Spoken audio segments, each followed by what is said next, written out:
This episode is brought to you by Progressive Insurance. You chose to hit play on this podcast today. Smart choice. Make another smart choice with Auto Quote Explorer to compare rates from multiple car insurance companies all at once. Try it at progressive.com. Progressive Casualty Insurance Company and Affiliates. Not available in all states or situations. Prices vary based on how you buy. Welcome to the No Guilt Mom podcast. I'm your host, Joanne Crone, joined here by the brilliant and caffeinated Brie Tucker. Why? Hello, Betty. How are you? She's literally bouncing up and down, everybody. Bouncing up and down. Just as we hit the record button, I'm like, and poor Joanne, Brie just had caffeine. I did see you slamming a Dr. Pepper. Did Dr. Pepper have a lot of caffeine? It doesn't have a lot of caffeine, but the only caffeine I take is one coffee in the morning. So I'm very sensitive to the caffeine. So if I have more, I'm like just bouncy. Caffeine's supposed to be like really beneficial if you struggle with ADHD symptoms. It helps you focus and laser in on things. And it does. I was getting to the sluggish part. We're recording this in the afternoon and I was getting sluggish. So I was like, I'm going to take a little swig of a soda because you know what? If I take a coffee after 12, forget it. 1 a.m. I am lying in bed cursing myself. Yeah, that's how it works. But it's coffee. I can drink a soda, but coffee is the hard one. Interesting. Very interesting. And no way related to the episode. No way related. We just went off on our little squirrel path, which, I mean, if you know and love us, we do all the time. What we are talking about is helping kids be more resilient and helping create connected families. And to do that, today we're joined by Dr. Doug Bolton. He's a clinical psychologist, educator, and the author of the book Untethered, Creating Connected Families, Schools, and Communities to Build a Resilient Generation. For over 30 years, he's been helping kids, families, and schools understand behavior and build resilience. And what we love about his work is that it takes the pressure off being a perfect parent and instead shows how connection and repair are truly what matter most. And Dr. Bolton is also the dad to 3 grown children. With that, let's get on with the show. Doug, you've written a book, Untethered, and in the book, you describe certain tethers that keep us grounded. What are those tethers?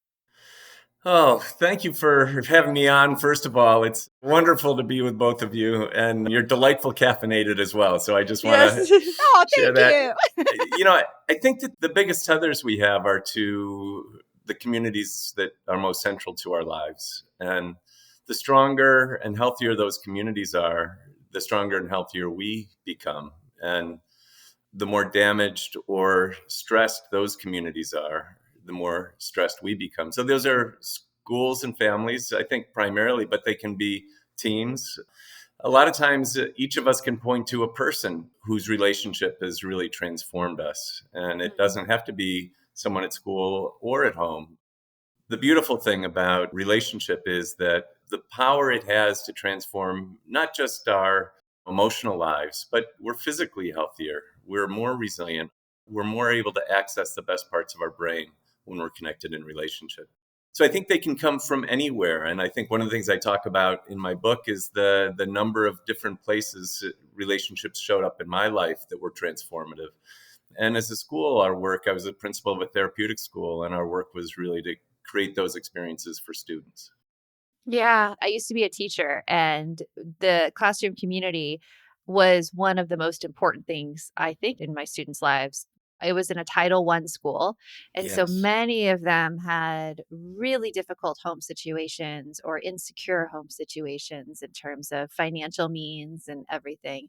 And so the school community became a lifeline of sorts. And also in that school community, kid behavior is a very, very interesting subject when it comes to the classroom. And it's an interesting subject when it comes to parenting as well. Yeah. And in Untethered, you say we've misunderstood kids' behavior. Tell me more about that. How have we misunderstood it? Well, I think historically we've understood behavior through a behavioral lens. And it was back in about the late 1920s, early 1930s that behaviorism really came to the forefront.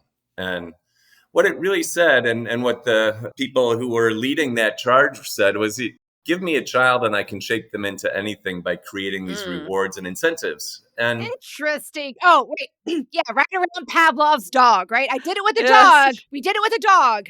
We could do it with kids. It's exactly the same. Kids' brains are so very different than the rat brain or the bunny brain or the pigeon brain, right? Or the dog brain. Let's just be honest. And so this was our frame, and it continues to be our frame, even though we can sit here and say that's just not true. The research that has debunked this is 70, 80 years old. They began to realize it. And yet we still hang on to it. And I think there's a couple of reasons why we still hang on to this. First of all, because that's how we were raised. Yeah. It's familiar. Exactly. It's familiar. And we feel like, oh, that was the key to my success, was the fact that I was punished at the right times or incentivized by the right things. I can see how people think that. Yes. I think I would say I survived it. Well, I think that's right. I think that we survive it, that we're who we are in spite of, not because of that. Yeah. The other thing that happens when kids are struggling, I've shifted how I saw that through the lens of motivation. So the idea of behaviorism is, oh, they just aren't motivated to behave well, right? Yeah. Mm-hmm.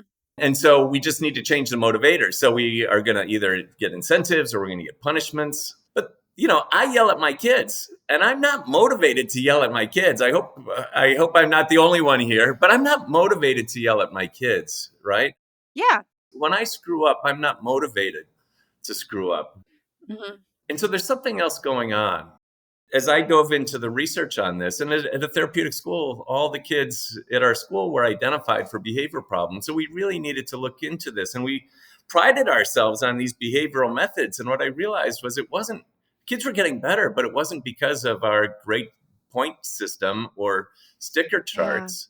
Yeah. It was because when they struggled, they had people there who were connected to them in relationship and who were emotionally regulated. When they're dysregulated, the work is to then, misbehavior is stress behavior. There's a great book by Stuart Shanker about this.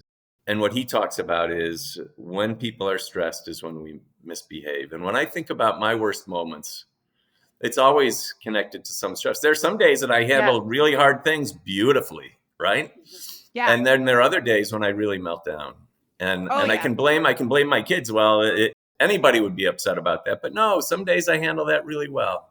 And so it's really about my own stress that I'm bringing into this and my difficulty managing that stress. It is really interesting what you said about, the connections involved in kids' behavior and also the emotionally regulated adults.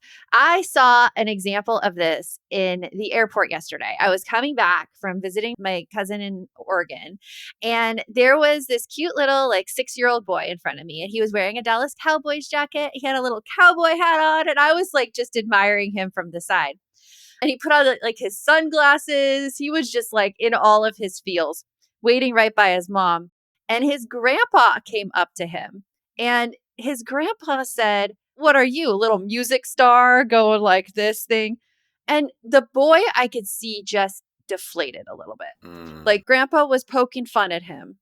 Yeah. Boy, deflated, took off his glasses, looked grandpa in the eye, and was like, "How many times I told you, stop that?" And then the parents went at the boy and said, "No, don't be sassy like that. You need to respect your grandfather." And I was just floored, because the next thing that boy did started poking grandpa like that. And grandpa's like, "Stop it, stop it, stop it." I'm like, guys, we can fix the whole situation here. You can fix all his misbehaviors. I know what's going on. So when you see these levels of disconnection and stuff, what is your thoughts on it? I love that story. In my book, I talk about the things that when we think about mental health issues, when we think about behavioral issues, when we think about resilience, I think it's all the same work, that there are really 3 things that are involved. The first is when we struggle with mental health or any of the behavior, we need to be connected in relationship. Mm-hmm. It's really hard to show up as our best self if we're disconnected or if we can't trust or feel safe around the people that we're with. Oh, yeah. The second is emotional regulation. We need to have the ability to navigate our physical and emotional regulation. And then the third factor is trauma. And what trauma does is it disrupts both our connections and trust in other people, but it also is wildly physically and emotionally dysregulating. And then being embedded in a community, a belonging community that is connected and regulated, helps us get through all of those things. It helps us learn how to regulate. It helps us learn how to attach. And so at the very core of this, though, if we want kids to be regulated, we need to begin with attachment. And I think this is what you were getting at. One of the things, if we think about the last times we melted down, it's almost always relational. It's almost, I call them the holy trinity of dysregulation. The things that dysregulate us are all relational. Feeling disempowered, right? We don't have power in the relationship. Yeah. Feeling devalued or feeling disconnected. Someone's rejecting us. The little boy felt all three of those right there. That's exactly right. And then he becomes, and that's dysregulating for him. And then it's interesting because some of the ways, and his poking, I think, of course I wasn't there, but as I think about that, I think, well, this is a way of trying to reconnect, right? Yeah. This is a way of trying to figure out I'm only 6 years old. I've got all these feelings. I still want to be connected to my grandfather, and I don't quite know how to do it because I also feel great shame around him. So how do I navigate this? Well, and there's also the fact of, let's just be honest, we all want to belong. We all want to be loved. So there's also that factor of like, oh no, right now, mom is mad at me. Maybe she doesn't love me. Grandpa's mad at me. Maybe he's making fun of me. Like, so they have that massive insecurity that comes in with that too. Absolutely. And the tricky part is that when we are dysregulated, it can also impact our relationships, right? And so we get dysregulated and then we do things and say things that push other people away. And so that's why I think they're kind of the yin and yang of this, right? That they really work in tandem. And it's really important for us when we're dysregulated to figure out how can we reconnect at some level? How can we get regulated and then reconnect? That is a great, great question. And I want to explore that more right after this break. It's that time of year again. When you start arranging pumpkins on the stoop, try out a new cranberry sauce recipe and plan out a tablescape that'll outdo last year's. In other words, it's when you break out all your DIY holiday skills. And now, ADT is making it easy to DIY your home security too. Their systems aren't just simple to set up, they also fit within your budget. So get excited for your next project, because your peace of mind just went DIY. Visit ADT.com or call 1-800-ADT-ASAP. When every second counts, count on ADT. Okay, is it just me or does the holiday prep hit so hard every year? Oh my God, it is not just you. 1 minute I am lighting one of my pumpkin spice candles, and then the next it's do we even have enough chairs for my famous ugly sweater party? Yeah, I was literally scrolling Wayfair last night and thinking the exact same thing. And they've got Black Friday deals already, up to 70% off. That's amazing. I have been eyeing this incredibly gorgeous dining room table that could actually fit everybody. No more lugging up the folding chairs. And I saw these velvet throw pillows that made me want to redecorate the living room immediately. I love that. I'm all about the cozy stuff, honestly, like the warm blankets and the sheets and the like holiday sparkle you could put everywhere and cookware. Oh my gosh, I'm in love with all the cookware. It's like Wayfair reads my mind. Exactly. So don't miss out on the early Black Friday deals. Head to wayfair.com now to shop Wayfair's Black Friday deals for up to 70% off. That's WAYFAIR.com. Sale ends December 7th.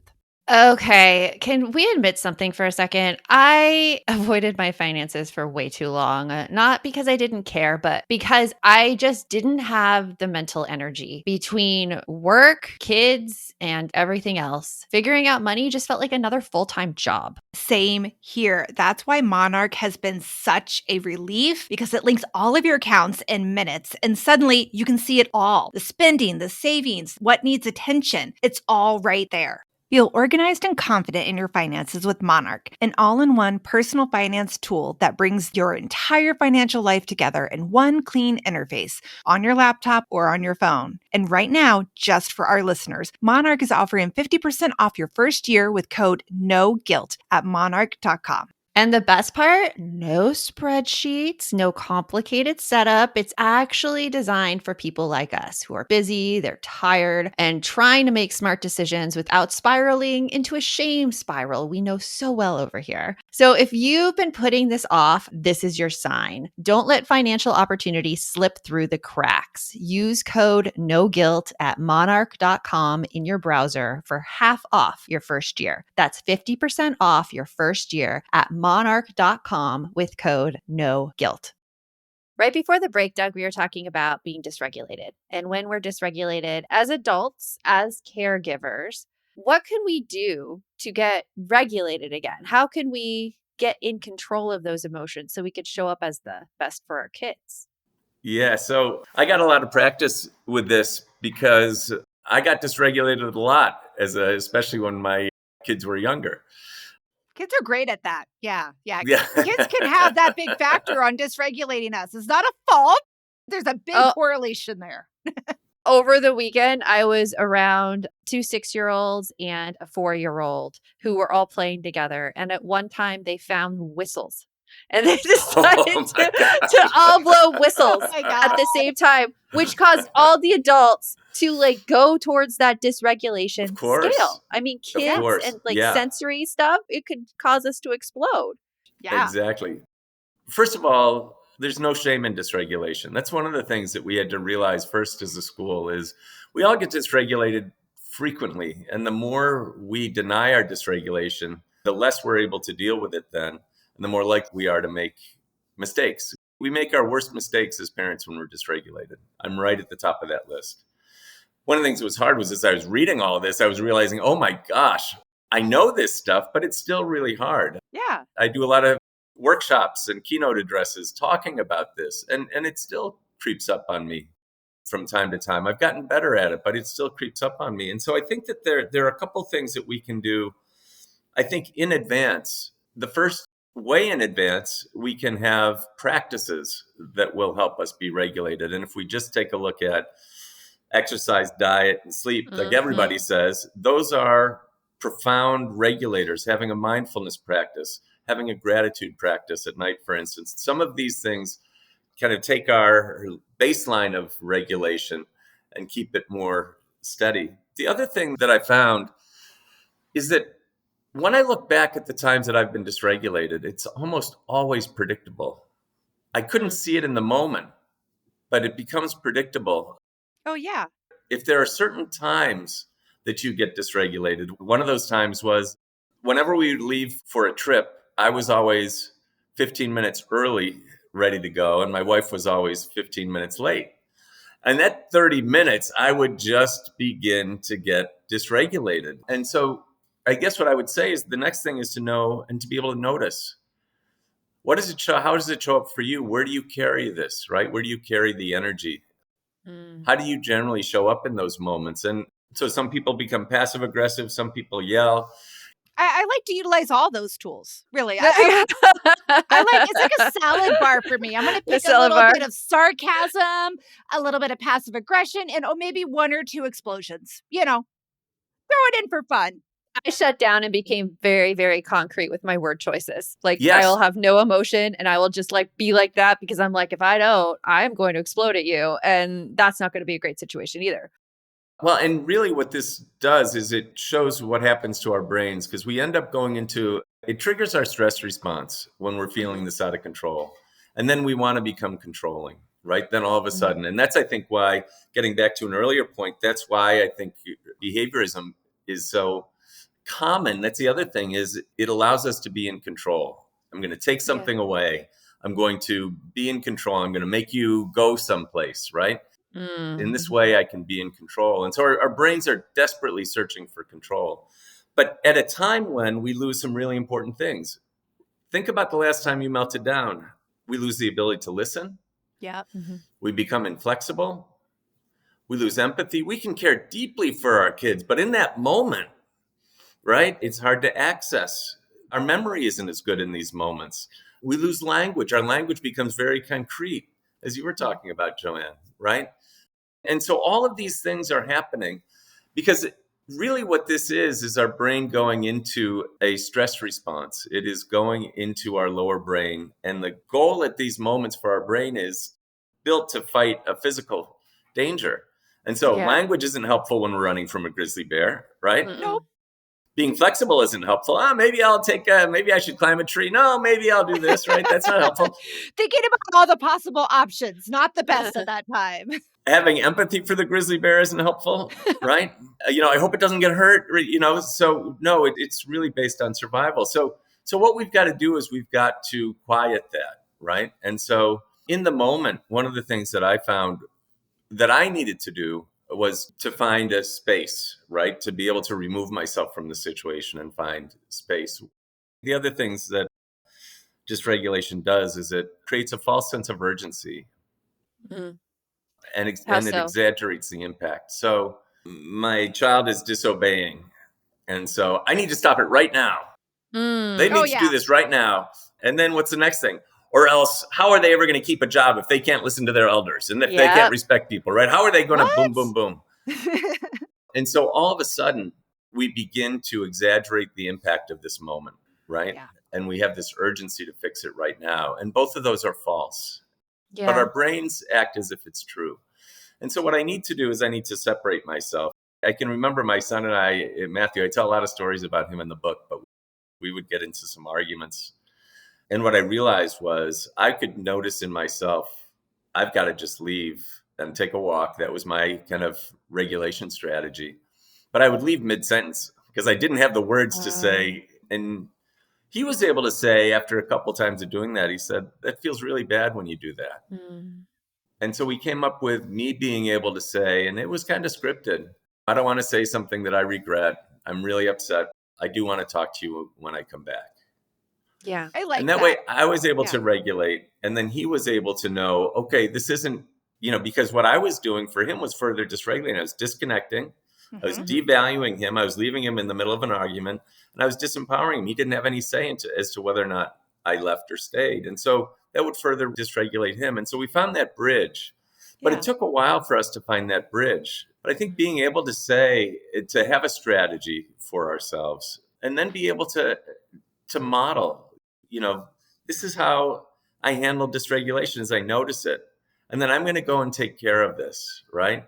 And then we're going to come back and we're going to have this conversation when we're both accessing our full brain, not just the lower parts of our brain. Yeah. I love that. And I'm curious now what to do when you do lose it, when you don't notice your dysregulation and you lose your temper on your kids. And we're going to talk about that right after this. What if your child could learn in a way that actually works for them, not just the way a traditional classroom says they should? That's the promise of K-12 Powered Schools. It's a tuition-free, accredited online public school that tailors learning to your students' strengths and interests, whether they're in kindergarten or 12th grade. Their certified teachers are trained specifically for online instruction and use interactive tools and hands-on tech to keep kids engaged and growing. And the best part, you can make the switch anytime. There is no waiting for next year or next semester. If your kid needs a change, you can start right now and set them up for success. See why more than 3 million families have chosen K-12 to empower their students. Go to k12.com/NGM today and learn more. That's the letter K, the number 12.com/NGM. k12.com/NGM. I use Shipt same-day delivery to stay connected with my sister during the holidays. She lives across the country. Shipt has tons of stores to order from. Groceries from Albertsons, crafts from Michael's, even pet supplies from PetSmart. The list goes on. So when we have long-distance movie nights, I turn to Shipt to get face masks, snacks, and everything else we need delivered to her and to me same day. Download the app or visit Shipt.com. That's SHIPT.com. We all love a legendary comeback, and Degree Original Cool Rush is back and better than ever. Cool Rush isn't just a scent, it's a movement, a fan favorite that delivers bold, fresh vibes and all-day sweat protection. Whether you have a man that spends hours in the gym, heads into the office early, or is just trying to stay fresh on a long day, Cool Rush has their back. Head to your local Walmart or Target and grab Degree Cool Rush, the fan favorite scent from the world's #1 antiperspirant brand. So, Doug, in your book, Untethered, you talk about the importance of repair, that ruptures are inevitable, but repair builds trust. So, how can parents stop fearing their mistakes, like when they do become dysregulated with their kids, and use them to deepen connection? Yeah, it's interesting. And I learned this. I was lucky to be working in the school before I had my own kids.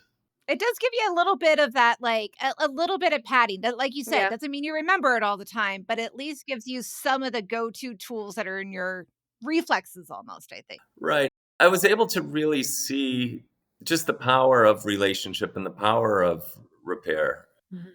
I found it harder to repair with my own kids because I think I felt more shame with my Yes. own kids. I felt the same way. I was a teacher as well, and I feel like it was like 10 times harder with my Yeah, own Wait, kids than with the students. did you ever feel like it was harder because you did this for a job and you felt like you should be better at it? Or do you feel like it was just harder because your emotions were so much more amplified with your own kids? I'm curious. Emotions for me, yeah, definitely. me too. Me Mhm. too. Okay.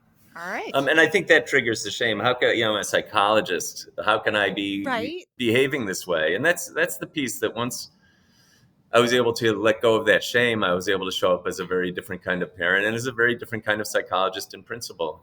The thing about repair, I think there are two things that I think about. The first is it gives us the opportunity to deepen relationships. That what we have are two people, because when I get dysregulated, I've done and said something. We're both coming to each other at some level a little bit broken. And when we heal, we can heal together. And that allows us, I think, to strengthen our bond. What I find is, and I find this not just with myself, but with other adults, is we want to be right. Oh, yeah. We might be right about the issue, but very wrong about how we express it. Mhm. But what we do is we kind of hunker down and say, well, I was right, and anybody would have responded that way. And of course, I yelled at you because, you were such a jerk to me, right? Or whatever. Yeah. This is our opportunity to model. And when we can model, first of all, taking responsibility, when we can model being able to listen, to have empathy for how my behavior impacted someone else, it's going to help them in their relationships with peers. As they get older, they're going to have a model for how to do this. And I think that one of the things that I've noticed, really, this is a teaching moment, right? Yet to me, whenever I lose it with kids, and it's hard. Sometimes there were times when I'd lose my temper as a principal too. Yeah. Kids would say, Dr. Bolton, I think you need a break. Yes, I do. I will be right back. Mhm. That's absolutely right.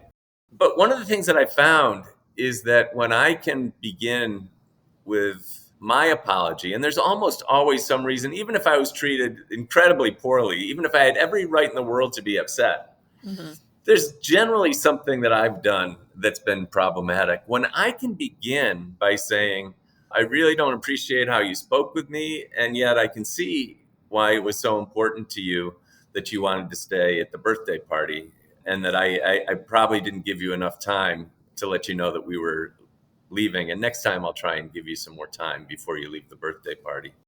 Yeah. Acknowledging that contribution is so effective, not only with kids, but with other adults too. Exactly. It's like, okay. And what I'll do is I'll say, okay, how did I contribute to this? Mhm. And then I can lead it. And when I lead it, then it's amazing how quickly they can come back and say, no, Dad, I shouldn't have talked to you that way. You gave me plenty of time, whatever that is. I just didn't want to leave the game. And then it's a whole different conversation, as opposed to what often I think what happens is, as adults, we come in and we have the repair, but we expect our child to repair it with us. Mm-hmm. So now what are you going to say to make this right with Daddy? Yeah. True. Yeah. And so you've got to learn how to do this, but I'm going to make you do it. I don't have to do it myself. And so this is where I think in many ways what we're doing is we're helping them reconnect in that moment, but also giving them the experience and belief that when future conflicts come, those are also repairable, and that they've got the skills to repair those, whether it be friends when they're older, whether it be spouses, whatever that may be. But this idea that, oh, this conflict doesn't mean it's the end of things, right? Yeah. I don't have to be afraid of bigger consequences of this. And it's like a really hard thing too to teach kids, because I know a lot of parents, especially in sibling dynamics, Yeah. there's a lot of fights there, and getting kids to apologize to one another is a hard thing. And I think that by modeling as parents, when we are repairing ourselves, it is the best way to teach them. There was a situation this weekend with my two kids. My son accidentally dropped my daughter's camera into the sand, and her camera stopped Oh. working. Oh, no. He felt so much shame about it and was so overcome and had that fear. And she was, of course, mad that her camera's broken again. But with him, as soon as we were able to get his emotions down, as soon as he was able to calm himself, eat some food, which always helps him, he was able to figure out, okay, I need to apologize for this. Yeah. And it wasn't me telling him, you need to go apologize. It was more him being like, hey, okay, what's your contribution? How could you take the first step in this situation? Yeah. Yeah. And he was able to do that without any prodding, just because I've messed up so many times and have shown him how to do it. Right. Yeah, you've modeled that for him. Yeah. And it doesn't have to be a shaming moment. Mm-mm. You know, the other thing that I learned was repairing doesn't necessarily mean apology. Yeah. Because a lot of times what you'll get is, I'm sorry, I won't do it again, right? Yeah, and they did especially apologize, a forced one. Yeah. right? And by the way, in that tone. I'm sorry. Yeah. Exactly. And so there are a couple things that I would do when my kids, especially when they were younger, would argue. When they were older, they were able to take care of it themselves. But I would separate them. And I would just say, let me know when you're ready to talk to the other one about this. Yeah, the emotional cool down period is Exactly. so So they're important. learning to regulate. Yeah. And then I would just say, when you're ready, why don't you go check and see if the other one's ready? And I try and let them do that as independently as possible. And there are times that they needed more coaching and times that they didn't. And then the other piece is kids would say, I'm not apologizing. I don't feel bad about what I did. They deserved it. Right? Yeah. And what I would say is, well, would you do it differently though? Mm-hmm. And they'd almost always say, yeah, I would do it differently. And I said, why don't you say that? Yeah. And so what they can say is, I shouldn't have, been playing with your phone, with your camera on the beach. Mm-hmm. And I'll try not to do that again. Yeah. I try to be more careful next time. But almost always what they'll do is they'll still come back and say, I'm really sorry. Right? Like we don't have to get into the power struggle about, do you need to use the words, I'm sorry? Yeah. Oh, Well, yeah. No. Yeah. Well, the other thing that I love about that interaction that you're talking about like just letting them have their time to get there, it gives them that experience and to recall back that I can do this without my parent helping me. Mm-hmm. I mean, and I'm not saying that we can't help them out, because you just said sometimes they need more help and sometimes they don't. But if we never give them the opportunity to have those experiences where they figured it out for themselves, then they end up moving forward and they continuously, there's a good chance that they will go forward and go, oh yeah, but I can't do this by myself. I always have to have somebody else there to help make it work. That's right. And what they're doing when they're on their own is getting regulated. Like I might say they need to go to their room, but not as a punishment. Do whatever you need to do in there, But what they're learning is I need to quiet myself, my nervous system down, essentially, so that I can be in my full brain and I can bring my best self to this. Mm-hmm. And it's so interesting now when they argue, because they're 22 and 24, their arguments are so much better than my wife's and mine. I'm like, man, we could use some of their coaching. They do get so good at it. It's unbelievable. They do, yeah. Just giving them that practice from a young age. Well, Doug, we like to end every interview with the same optimistic way. What is something you look forward to that's going on right now in your life? It's fun having my book out in the world. And so that's been a new experience for me. And so I've got a couple of events coming up for that, one in Milwaukee, one in Chicago. So that's kind of fun. Cool. I'm going to be speaking at the Castles Conference in Minneapolis. That's a social emotional learning conference for educators in Minneapolis in November. And I'll be speaking with the Illinois School Board Association. I'll be doing a featured presentation there because I love to talk about all of these things with people who are wanting to learn more and engage with me around it. So those are some of the things I'm really looking forward to. That is exciting. that. And I know all the no guilt moms in our audience, go and get John's book. He is Dr. John Bolton, and his book is called Untethered: Creating Connected Families, Schools, and Communities to Raise a Resilient Generation. And thank you, Doug, so much for coming today on the podcast and sharing all of this great info with us. I'm so grateful for this time. Thanks so much. And remember, the best mom is a happy mom. Take care of you. We will talk to you later. Thanks for stopping by. If you'd like to support the show further, you can share episodes with your loved ones, leave a positive review, or follow us on social media at No Guilt Mom. You could also show your love by visiting our amazing podcast sponsors. We have a link in the show notes.